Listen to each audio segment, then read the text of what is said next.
Olá, meu nome é Alan Mayer, eu sou acadêmico de engenharia civil da Uniaselv, com polo em Campo Bom, Rio Grande do Sul. Acadêmico de 10º semestre, vou apresentar agora o seminário interdisciplinar 10, que é sobre planejamento e custos de obra.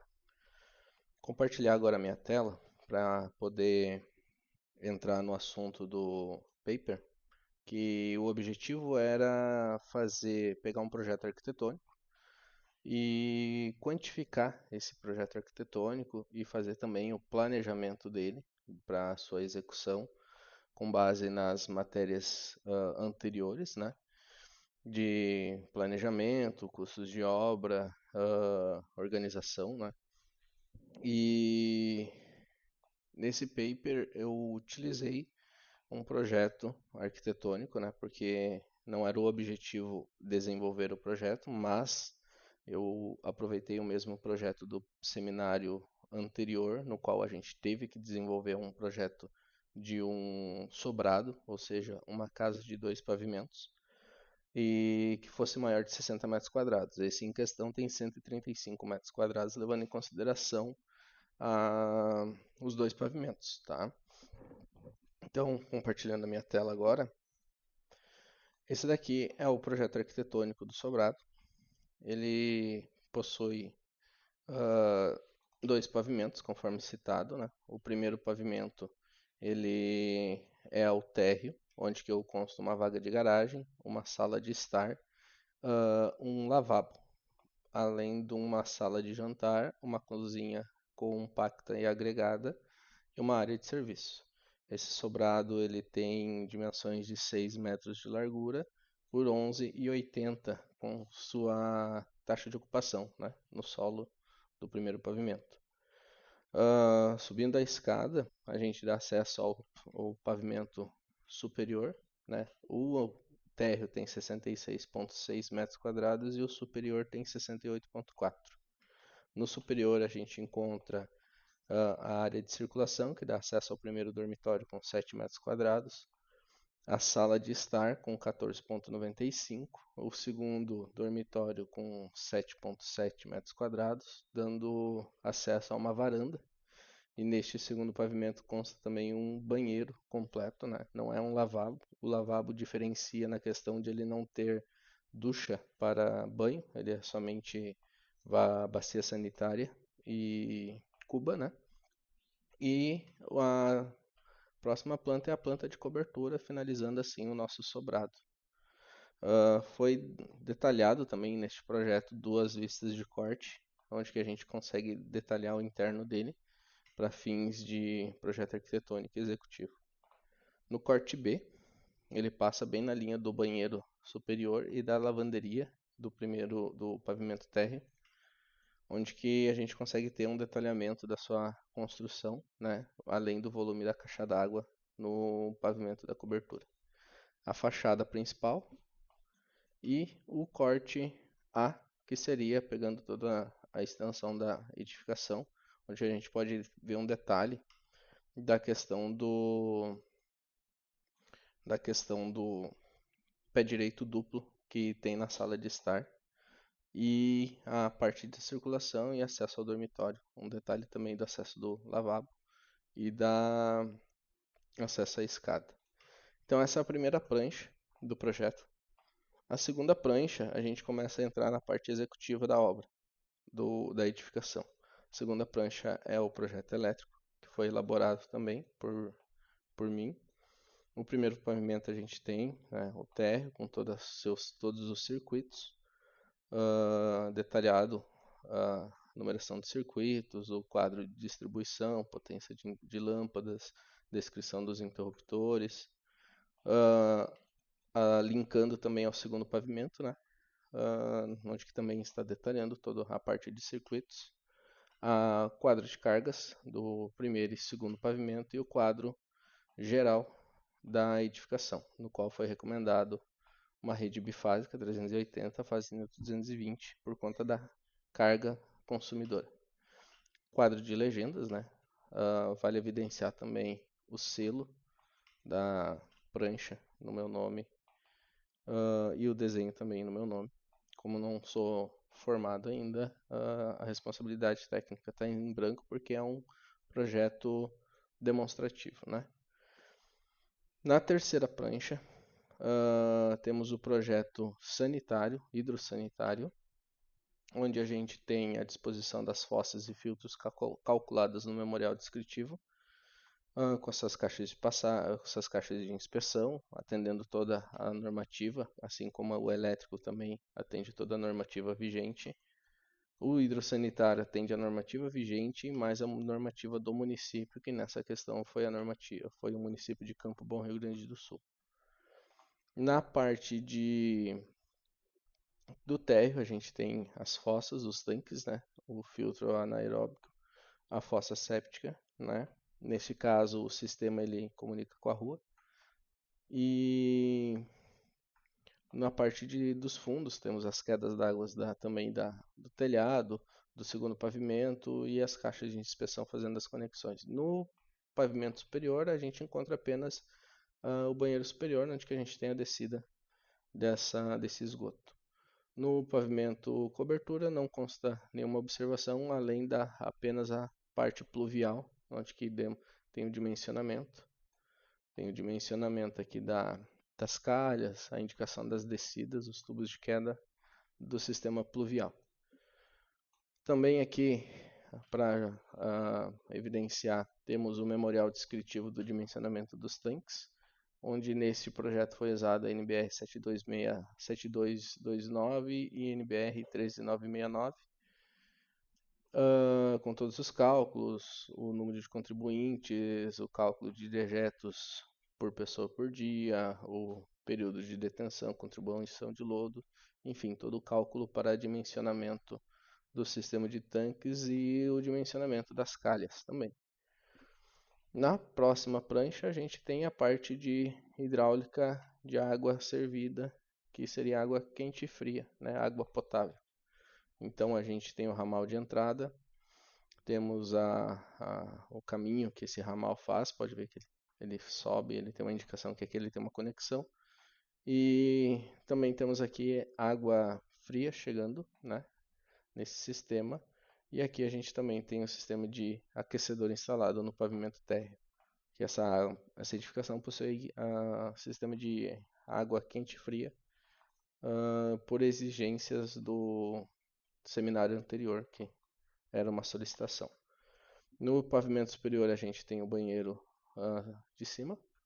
E no pavimento cobertura a gente detalhou a entrada da água na caixa d'água e as suas respectivas descidas. Também temos o detalhamento da parte de instalação do reservatório, atendendo também todas as normativas, exigências, questão de suspiro, extravasor, saída de limpeza, né? Toda a parte de barrilhete e as legendas desse projeto. Neste projeto, em relação ao seminário anterior, eu desenvolvi, né, a questão do estrutural.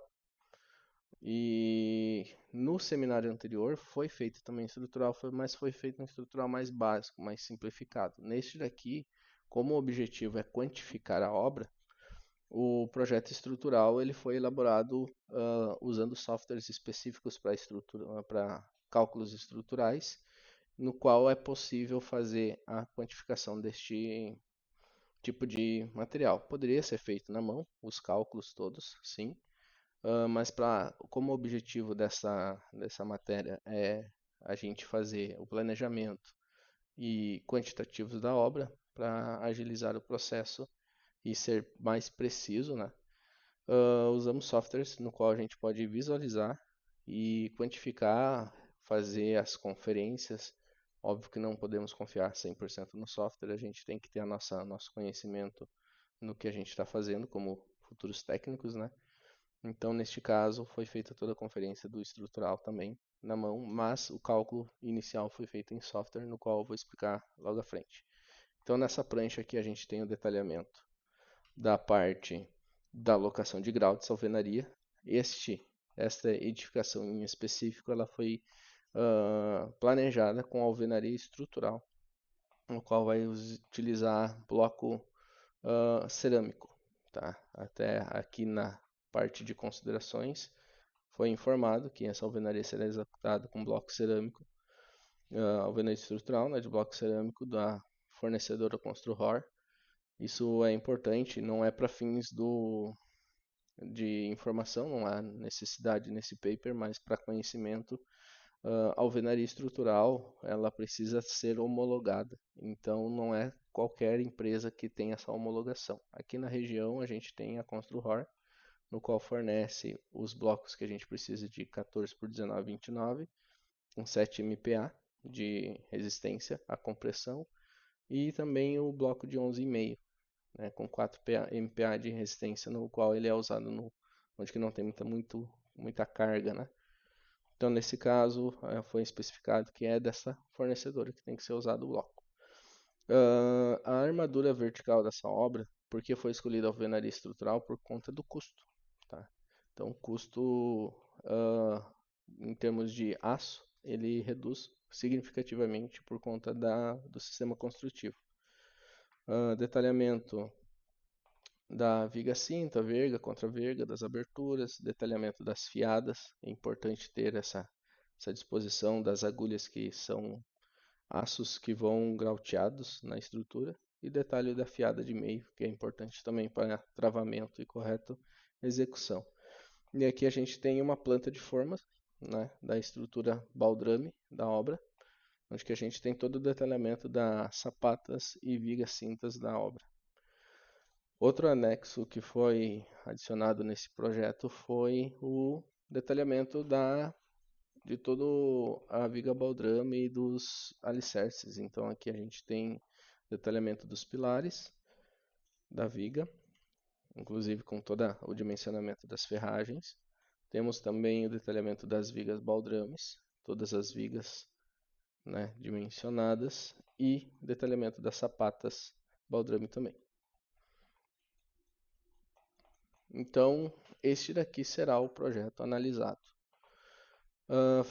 Adentrando na parte dos softwares utilizados, foi usada a tecnologia BIM. Aqui é um projeto similar de uma edificação no qual no meu estágio acadêmico, eu participei.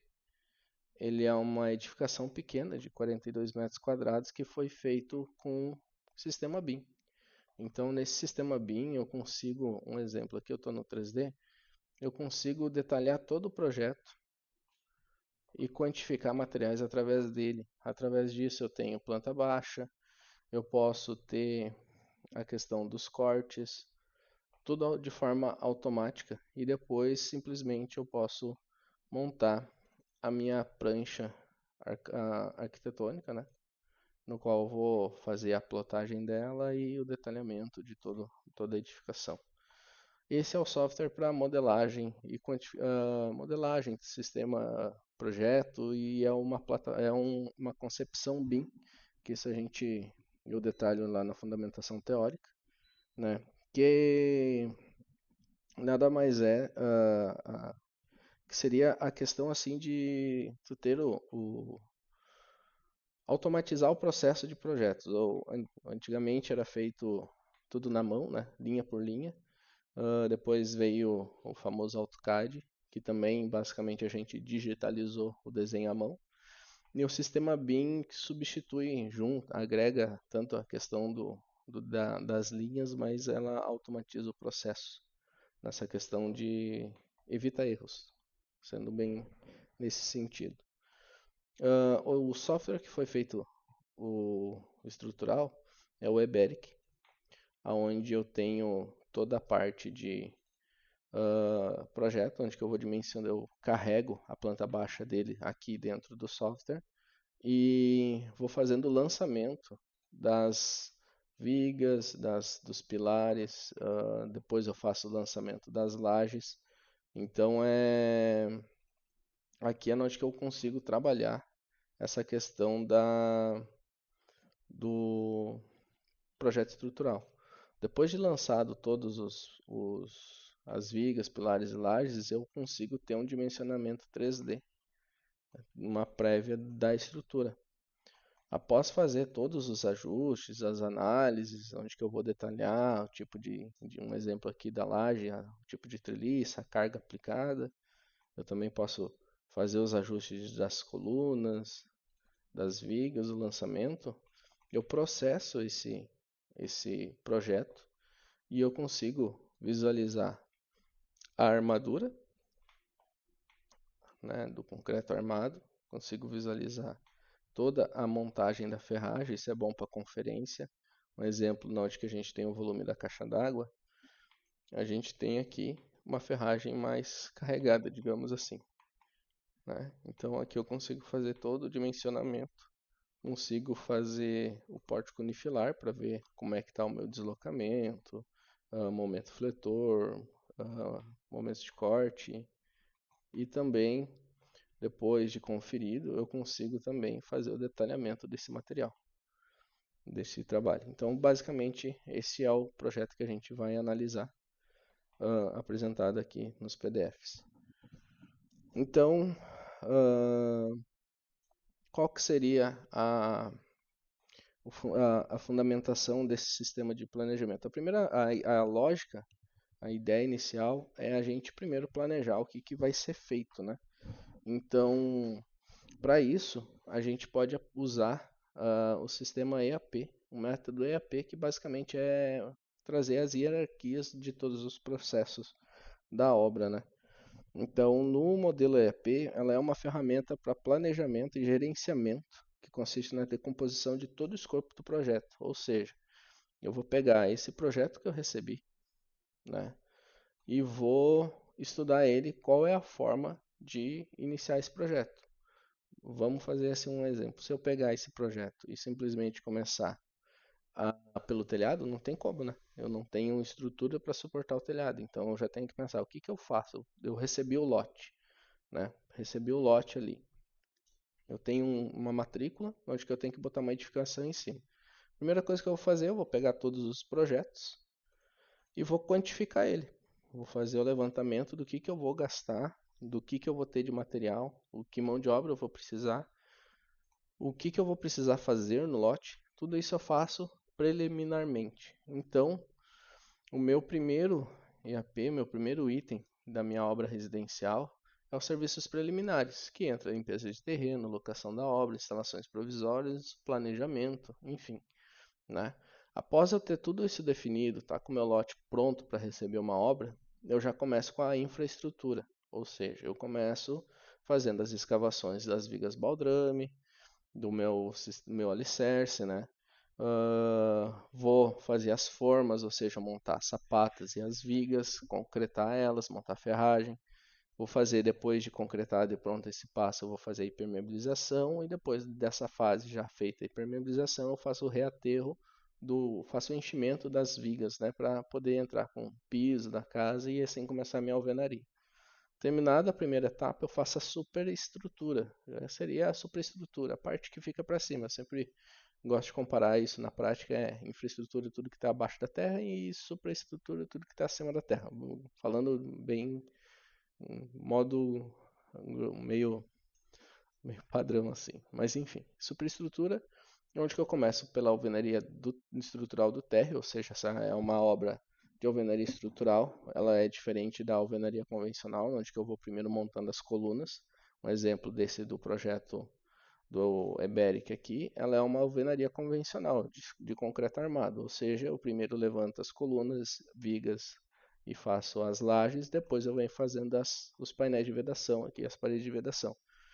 Já a alvenaria convencional, até eu tenho um modelo na alvenaria estrutural, eu tenho aqui um cliente que eu participei no estágio acompanhando a obra, eu começo fazendo o alicerce, né? Pode ver que aqui eu preparei o terreno, fiz o alicerce e comecei a levantar a alvenaria estrutural, onde até é possível visualizar aqui as agulhas que eu comentei antes, que é os pontos de graude, as vergas, enfim, enchimento ali do solo, né? Então isso daqui é uma alvenaria estrutural, onde que eu não tenho basicamente colunas e vigas, mas a alvenaria que faz toda a estruturação da obra.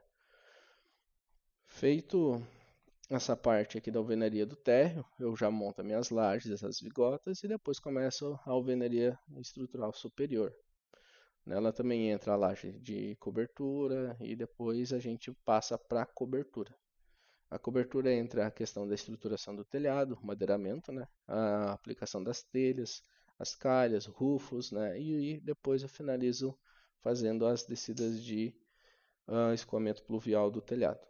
Feito isso, eu também tenho a minha etapa de instalações hidrossanitárias, que depois, pelo diagrama de Gantt, a gente vai entender por que não, esses 5 não estaria junto no 3 aqui na hora de executar, ou até o 6, porque no modo geral, quando você está levantando a alvenaria, você já prevê as instalações elétricas, no qual tu já vai podendo executar junto, né? Só que no método EP eu defino as áreas de atuação da obra.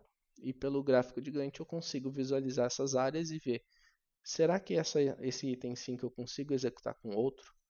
Ou daqui a pouco, a cobertura, como a gente falou no início, eu não posso começar antes de ter a minha estrutura, né? Então tem esses detalhes que depois com o gráfico de Gantt a gente consegue ver. Então no item 5, as instalações hidrossanitárias, onde que entra a rede de água fria e quente, rede de esgoto, fossa, caixa de inspeção. Eu tenho o item 6, que é a parte de elétrica, eletrodutos, quadros, condutores, tomadas, interruptores, luminárias.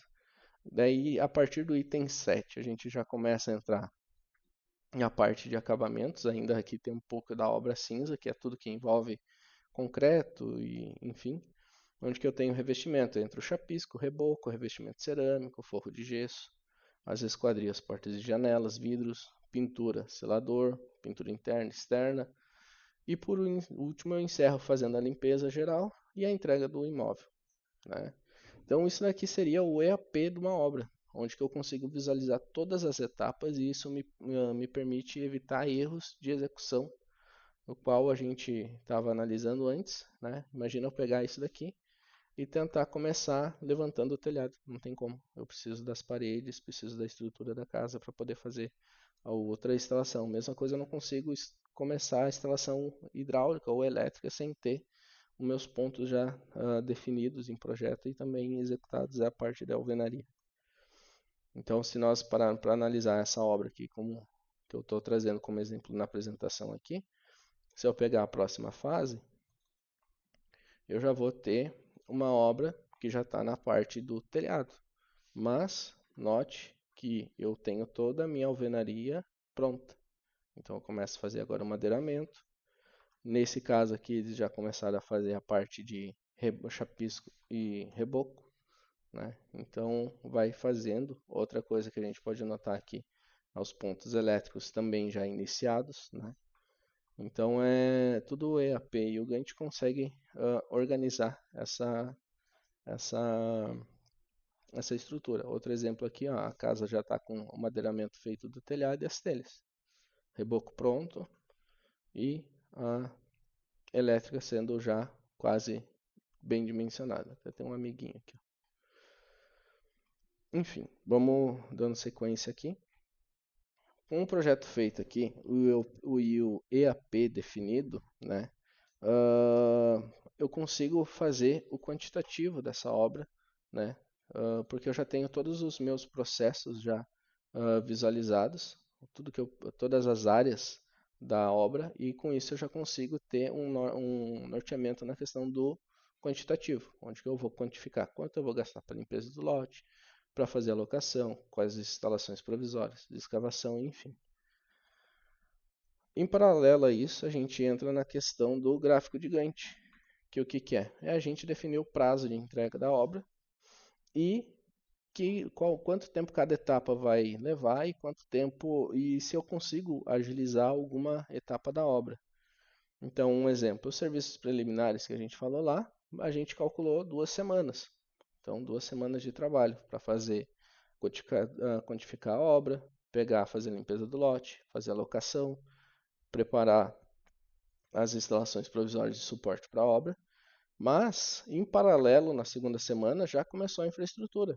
Por quê? Eu posso começar já a fazer minha infraestrutura, porque eu já estou recebendo material, já posso fazer minha instalação provisória, já posso fazer a escavação.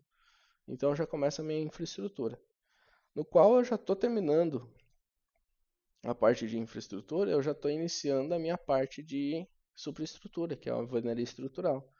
E que nem eu citei anteriormente, aqui, ó, instalações hidráulicas e elétricas estão no 5 e 6, mas eu tenho cobertura antes disso. Tudo bem? Mas o Gantt aqui eu consigo visualizar que eu posso executar o hidrossanitário elétrico em paralelo com a superestrutura. Então, enquanto eu estou executando isso, eu já posso também iniciar a minha cobertura, porque eu já estou finalizado a laje, basicamente com 7 semanas. Na sétima semana que eu já estou com a laje pronta, madeiramento, e já consigo já ir começando a minha cobertura.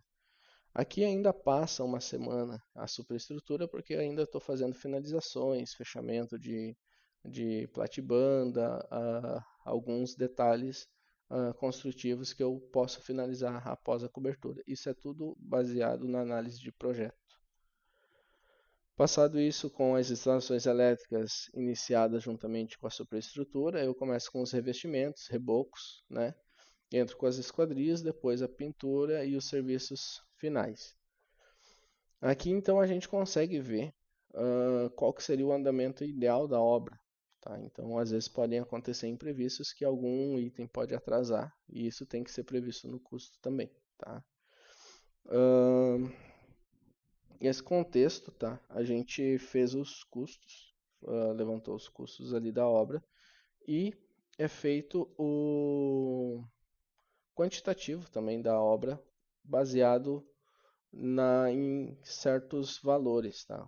Na questão dos custos, depois tu ter todo o quantitativo do projeto, da questão do projeto ali da, da edificação, onde que tu faz todo o levantamento de material que tu vai gastar, mão de obra, tudo, existem regidos, né? Duas bases de precificação, né? Então, hoje até o sistema de financiamento habitacional utiliza essas mesmas bases para fazer ter uma base de preço do imóvel de avaliação, né? Que basicamente é o Sinap, né? O Sinap Caixa, onde que a gente vai ter todos os custos envolvidos de que possam envolver uma construção civil. E todos, eu digo todos assim, eu tô com dúvida no custo de uma tomada. Eu não sei, não quero, eu quero saber quanto que a Caixa avalia, vamos por assim, quanto que é avaliado pelo governo o preço de uma tomada. Então lá dentro do, do Sinap, eu até vou abrir o portal aqui para a gente fazer uma comparação. Vou só mudar aqui a tela. Então aqui um exemplo. Eu estou com o Sinap na tela direita e o Siduscom RS no lado esquerdo. No lado direito aqui, na verdade, e no lado esquerdo aqui o Sinap. Como esse projeto vai ser executado no Rio Grande do Sul, né, eu vou pegar a última base de dados, que é 2026-05, ou seja, maio de 2026. Eu quero fazer uma consulta. Eu quero consultar uma tomada. Então eu entro com a descrição tomada e ele vai me puxar tudo que é vinculado ao preço de uma tomada. Então um exemplo aqui, ó, em tomada industrial de embutir 3 pinos, né, 3 pinos mais terra de 30 amperes. Qual o custo que é considerado hoje como é um insumo? 51,36. Ah, mas eu quero uma tomada que é a Então eu quero uma tomada que seja residencial, normalmente 10 amperes, eu digito aqui 10, ou 10A, vamos botar 10. E ele vai fazer um filtro no que tem 10. Então, um exemplo aqui, ó, tomada 2 pino, né, mais terra 10. Então, o Sinap é uma base de custos e precificações, onde que ele leva todos os parâmetros de cada estado, impostos, tudo, e dá a estimativa de preço daquele item. Então, o quantitativo dessa obra foi feito baseado no Sinap e o CUB RS, né, que é a base de custos unitários básicos, né, feito o levantamento pelo Siduscom RS, eu tenho a composição de preços referente à base de preço tanto de mão de obra, material, BDI e afins, tá? E ele é dividido por vários grupos. R1, residência unifamiliar, que no nosso caso é o R1N, porque é um padrão normal, não é padrão alto nem padrão baixo. Tem o preço popular, né? Baixo e normal. R8, ou seja, residências multifamiliares. 16 também é um outro padrão e assim vai, assim como também os comerciais, né? E os galpões industriais. Então, um exemplo, a base de preço de uma residência unifamiliar normal, ela tem um custo estimado em 3.331, vou dar um zoom aqui, 3.331, com 44 por metro quadrado, tá? Com uma variação ali mensal de 0,72. Logo abaixo a gente tem esse custo desmembrado, onde que o R1, que é a nossa análise aqui, ela está estimando que dos 3.331,44, eu vou ter um custo de material de 1.663,59, mão de obra de 1.483 e despesas administrativas, que seria o nosso BDI, além de custos indiretos, que entra junto com o BDI, aproximadamente R$ 183. Então, a base hoje para fazer levantamento de custos de forma mais automática e vigente é a questão de usar o Cube e o Sinap.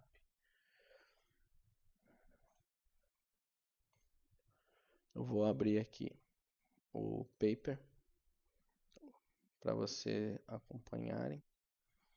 Então aqui no paper, né, a gente falou sobre o projeto avaliado, né, sobre o modelo EAP de uma casa, né, além do gráfico de Gantt e o projeto em si, onde que a gente vai ter agora os quantitativos. Na questão do quantitativo, eu botei um apêndice aqui porque é vários itens, foi detalhado todos os materiais que foram utilizados para fazer esse projeto. Então, vou citar alguns exemplos, né? Aço CA5010. Pelo nosso quantitativo, tanto pelo sistema BIM quanto a conferência à mão, a gente ia precisar de 450 kg. Pelo SINAP, ele está girando em torno de 7,85 por quilo, então eu teria um custo de 3.530. E o código SINAP, que é interessante para a gente fazer a conferência, é o código 34. Vamos pegar outro item, inclusive aberturas. Porta duas folhas, ou seja, a gente tem uma porta lá de vidro temperado, ela tem 1,40 por 2,10, que dá em torno de 5,88 metros quadrados. O preço pelo Sinap é de 616,38 por metro quadrado, dando um custo de porta de 3.624 e o código 4922. Após finalizado todo o quantitativo de material, foi utilizada o Cube para definir a questão da mão de obra, né, que poderia custar sendo contratado. Mas, usando o Cube, o custo global do Cube, teoricamente, em material eu teria que gastar fazer uma casa de 135 metros a 1.663, eu precisaria de 224.584. Mão de obra eu gastaria 200 mil. Custos de BDI 24.910, com os custos indiretos. Teria que um custo global para fazer essa edificação de 449.744,40 sem o custo do terreno. Pelo custo efetivo, ou seja, onde que a gente quantificou o material pela tabela 1 do apêndice 1A, eu teria um custo de 128 mil e não 224. Tá? Isso entra na questão até do bloco estrutural, porque lá no apêndice a gente está quantificando que a gente está usando a alvenaria estrutural, né? Então lá a gente vai ter o custo desse bloco, né, definido. Também juntamente aqui, ó, bloco estrutural, 14 por 29, 6.200 peças a 2,22. Então isso daqui que dá uma diferença grande no custo da obra.